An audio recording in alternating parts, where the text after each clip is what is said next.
hiyang-hiya daw siya sa hiyang-hiya daw siya kung bakit daw ayaw niyang humarap, ayaw niyang magpakita. Kung totoo ka, nasa katotohanan ka, no? Kung nasa katotohanan ka, bakit ka mahihiya? Boom! So yun po guys, bago po natin ipagpatuloy, so yun po yung ating pag-uusapan sa video na ito. Tungkol po doon sa sinabi nga po ni Tech June sa live na parang nakausap yata or nakachat ni Tita Sexy or ni Ate Joanne si Dave, kung saan nga po ay sinabi daw po nito na hiyang-hiya daw po ito kaya ayaw humarap kila Tekram. Pero sabi nga po ni Tech June na kung nasa katotohanan naman daw ito, ay bakit naman daw ito mahihiya. So ipagpatuloy po natin ang ating panonood, tapos intindihin at magbibigay po tayo ng ating opinion. Tara po. Hiyang-hiya. Tapos kung ano-ano naman ang pinagsasabi mo, tapos hiyang-hiya. Ano yon? Dalawa yung ano mo, dalawa yung pagkatao. Pwede ba yon? Kapag ka may kausap, hiyang-hiya siya. Pero kapag iba yung kausap, puro negatibo naman. Ano yon? Lalo kang mahihiya kapag lalo lang dodoble ng dodoble yon. Kamukha niya yung mga kinampihan mo kung ano-ano na pinagpo-post. Siyempre, iharap namin sa'yo yan. O ngayon, pasinungalingan mo o aproban mo, i-confirm mo, itong pinost ni ganito kasi nakasave lahat yan. O pinost ni ganito, kakampi mo to. O pinost niya, ito. O ano masasabi mo dyan? Diba? O sa statement niya, i-approve niya, kinonfirm niya, o pasinungalingan niya, o de sampal dun sa mga sa mga kung kanin dun sa mga kinampihan niya. Ngayon i-approve niya, de pag-uusapan namin. Oh, 'di ba? Ganoon lang naman po 'yun eh. Ang tanong, kaya bang iharap yung sarili niya ngayon na pag-usapan 'yun?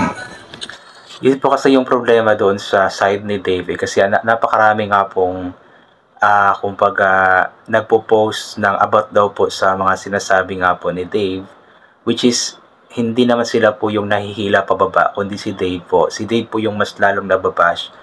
Si Dave po yung mas lalong nagkakaroon ng negative impact sa mga tao kasi the more na nagpo-post sila ng about sa mga something na ganito, the more po na mas nag-iinit yung dugo ng mga tao kay Dave. So nahihiya si Dave dahil nga po dito sa mga bagay na ito, which is sa kanya din naman siguro galing. Kumbaga yung mga pinopost naman daw is galing daw po sa bibig ni Dave, sa mga sinasabi ni Dave.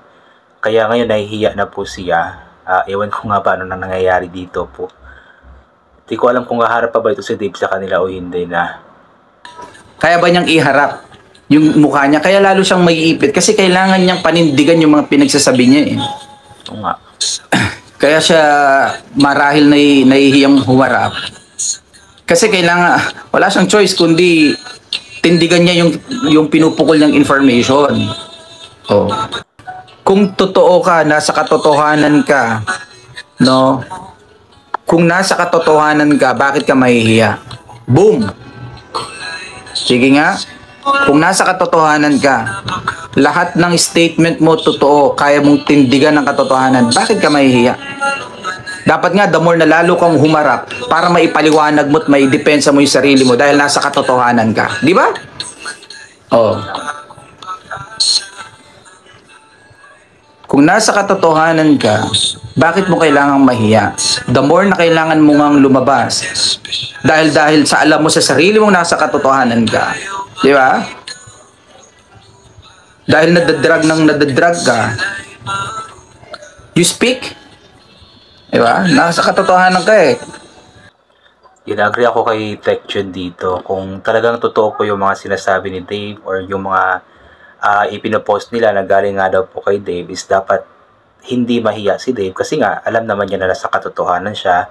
So ibig sabihin is kaya niya po itong panindigan at much more better po na humarap siya, makipag-usap sa kanila para panindigan po yung mga sinasabi niya. Kasi the more na hindi siya magpapakita, habang tumatagal is mas lalo din pong kumbaga nagiinit yung dugo ng mga tao. Bakit hindi nga ba siya magpapakita kung totoo naman yung mga sinasabi niya?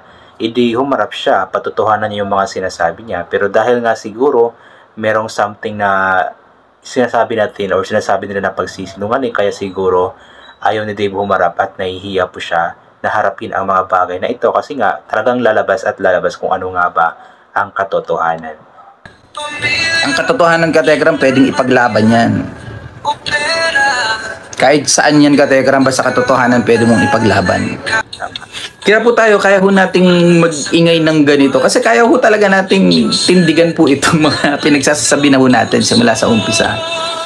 Oh. Kasi po yung pong mga sumisigaw ho sa kabila kung sino-sino, di ba? Ano yun? Hindi naman sila yung may problema dito eh. I mean, hindi naman sila yung in charge dito sa problema. So yun. Pasensya na po. Ang katinang lamunan ko. Anyway, yun nga po yun. Yung hiyang-hiya nga daw po si Dave. Kaya ayaw po nitong humarap kila Tekram at sa Manalastas family. Which is, yes, yung mga pangyayari kasing ito is talagang nakakahiya din naman talaga. Especially na,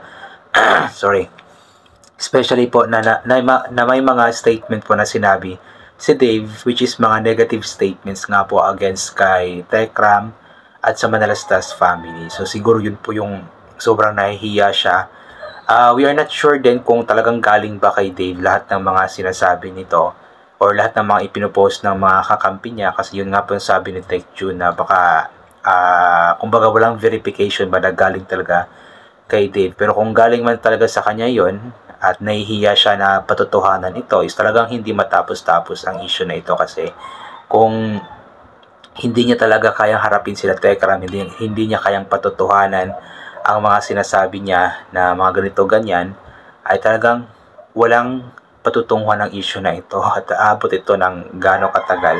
Kasi sabi nga ni Tech June na talagang magtitigil lang ang issue na ito kung humarap at makipag-usap si Dave sa kanila. Yung ano lang, yung pag-uusap pa katulad ng kina Luis kila Tekram na kung may kasalanan man, inamin ni Luis, tapos humingi ng tawad, ganito ganyan.